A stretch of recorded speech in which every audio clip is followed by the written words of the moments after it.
ఈ లోక కళ్యాణం కొరకు వెళ్ళి వచ్చిందని. లోక కళ్యాణం కొరకంటే నేను ఉండాలి కదా. లోకానికి మీరొక్కరే కదా కదా స్వామి.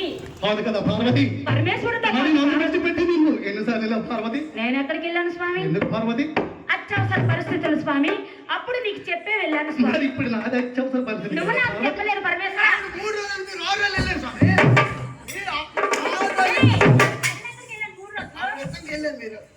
జలాసంతుడు నువ్వు ఇప్పుడేం స్వామి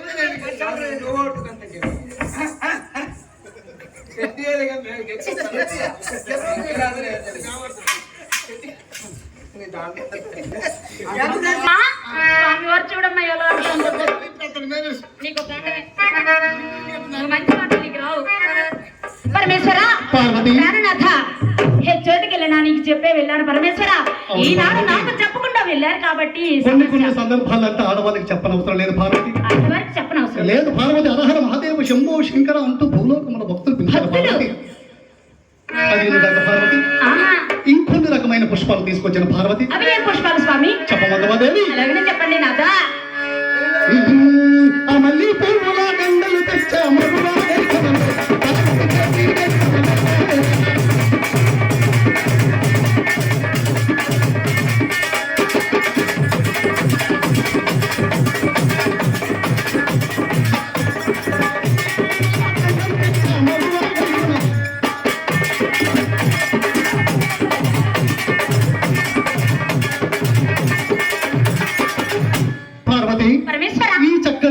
సువాసన వెదజల్లినటువంటి మల్లెపూలు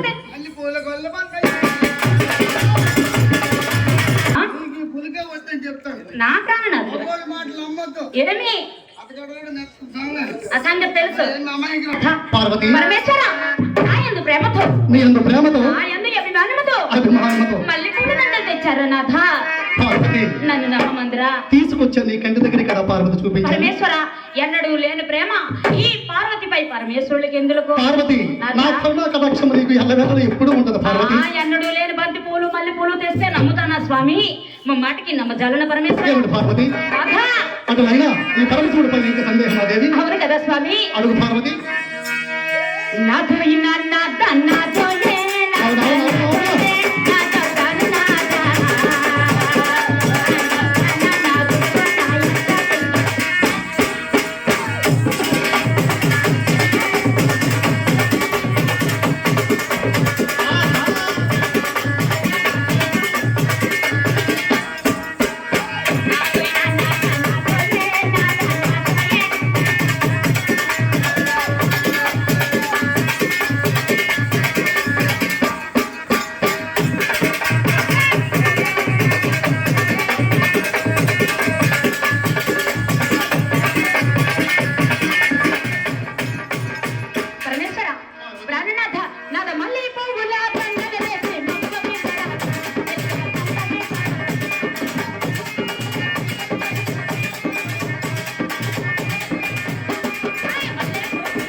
పార్వతి పరమేశ్వర చివరిగా మరికొన్ని పుష్పాలు తీసుకొచ్చారు పార్వతి. చివరిగా మరికొన్ని పుష్పాలా?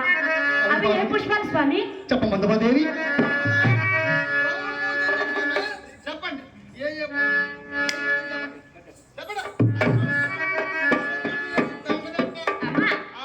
కాసేపు చెప్పనివే తల్లి. 3 రోజులు పెట్టి ఆరిపోతుంది కదవని చెప్పమందమాదేవి. అలాగే చెప్పండి స్వామి. అలాగే